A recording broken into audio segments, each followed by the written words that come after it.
Are you feeling the eclipse hangover? Well, I've got some good news and I got some not so great news. Here it is.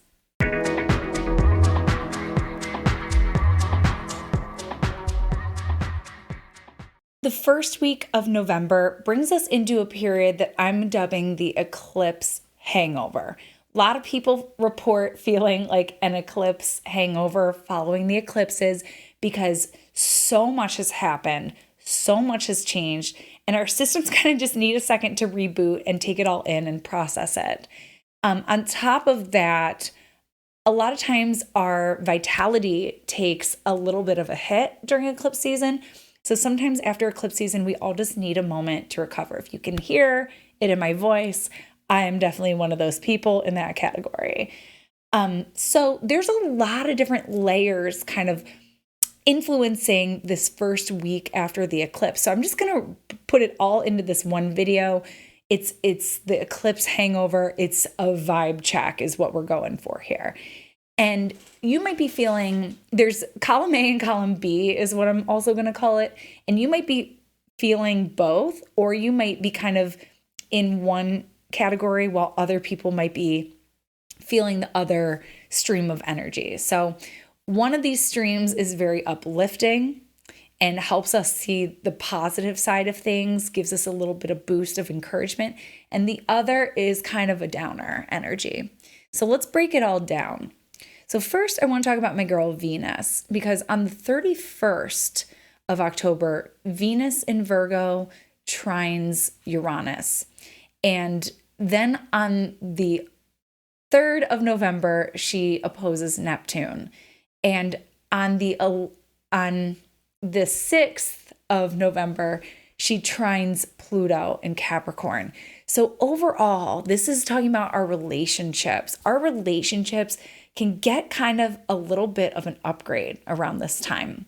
So Uranus is going to kind of open up possibilities. We're going to want to try new things. We're going to want to break the routine, just kind of bring in a freshness of energy into our relationships. And maybe this is coming off of, we did have an eclipse in Libra. So big revelations in our relationships. So the 31st invites this energy of let's shake things up. Let's do things a little different. Venus is in Virgo. She wants to help out somehow. She wants to lend a helping hand, show how much she cares, do some sort of act of gratitude or helpfulness. Venus in Virgo is all about actions. Actions speak louder than words. Let me do something for you. Let me give you a gift just out of nowhere. So there's something kind of spontaneous and very thoughtful about this energy. Let me show that I care in a way that I don't normally do. Let's kind of make this person surprised in a good way. So the opposition with Neptune, that is always a good time. That is a time for just being a little extra sweet, a little extra romantic, dancing, music, movies, art, having some kind of spontaneous adventure, something that kind of elevates you. Venus's opposition to Neptune says, let's get high, baby. Let's elevate. So this might be losing track of time in a way that feels delightful. Not all oppositions are challenging. Sometimes this opposition can be just like I'm saying, it can be a night that really just kind of fills your cup with delight and feels magical with your partner, with a friend, with a group of friends, with your kids. This is a magical, magical aspect, but it can also sometimes, especially like in a situation where the relationship might be newer, we might have really, really high hopes and it might not live up to the expectation. That's the one thing we got to watch with Neptune is that sometimes the hope or the expectation doesn't quite live up, but sometimes it's also healthy to see the best in someone, to not always, especially for Venus and Virgo, with the tendency to see the downfalls and to see the cracks in the pavement and to see, to have that critiquing eye. Sometimes we need that Neptune to kind of take us out of that and see the magic, see the person for their soul. And again, the Virgo aspect is also healthy too. You don't always want to see people for their potential. But anyhow, this is an aspect that can really help us to fall in love with people, flaws and all. And the trine with Pluto helps us go deeper with someone, but in a way that feels flowing and supportive. So there is an opportunity to deepen an intimate connection, to bare your soul, to open your heart, to be raw and real with someone. And that can actually deepen the connection, deepen the level of intimacy and trust. So yeah, that first week of November is really beautiful with potential in relationships. We also see on the 3rd of November, along with that opposition between Venus and Neptune, is an opposition between the Sun and Jupiter. So again, this overdoing quality, this bigness, this greatness, this appreciation for being alive. This is a celebratory energy, kind of layering on top of that. So this is a night where you might just overdo it on the wine a little bit. Or you might just like overdo it on staying up and talking to the angels all night. And you didn't get enough sleep, but it's okay. You are high on a different kind of energy. So this is a really high tide for devotion, spirituality, and magic. But, and here's the but. So here's our column B. On the 4th of November, Saturn is stationing direct at 0 degrees Pisces. So when Saturn stations, it brings us down to earth, baby. So on one hand, you've got Jupiter and Neptune trying to take us to cloud 9, and then you've got Saturn saying, pfft. So you might be feeling one of these energies more than the other. You might be at the same party, and some people are really going through it over there, and other people are just having the best time of their life. So just know that. And a lot of times people watch these videos and they're like, but that doesn't apply to me. And I just want to remind you, it depends on what's going on in your chart. It depends what your chart looks like and what these planets are doing with your planets. So there's good reason why some people might be feeling one energy current a little bit more than the other. Maybe you're feeling a little bit of both. You know, Saturn stationing puts our feet on the ground, shows us something that is urgent, that is necessary. It's not the fun stuff. It's not the Jupiter stuff. It's not the Neptune stuff, but it is the important stuff. So there's something where we might be getting a little bit of a reality check with Saturn.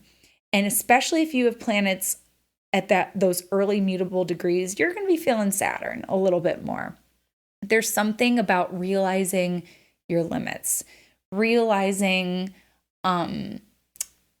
the things that you have to pay a little bit more attention to, the things that deserve a little bit more caution and awareness.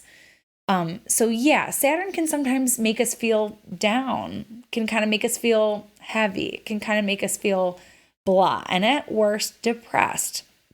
So maybe you spend your day feeling Saturn, but then you go to a party and you want to feel that Neptune and say, yeah, life can be really tough sometimes, but this is the meaning of life, is being together and enjoying, making something intentional out of it. Also doing something cool at this time is Mercury.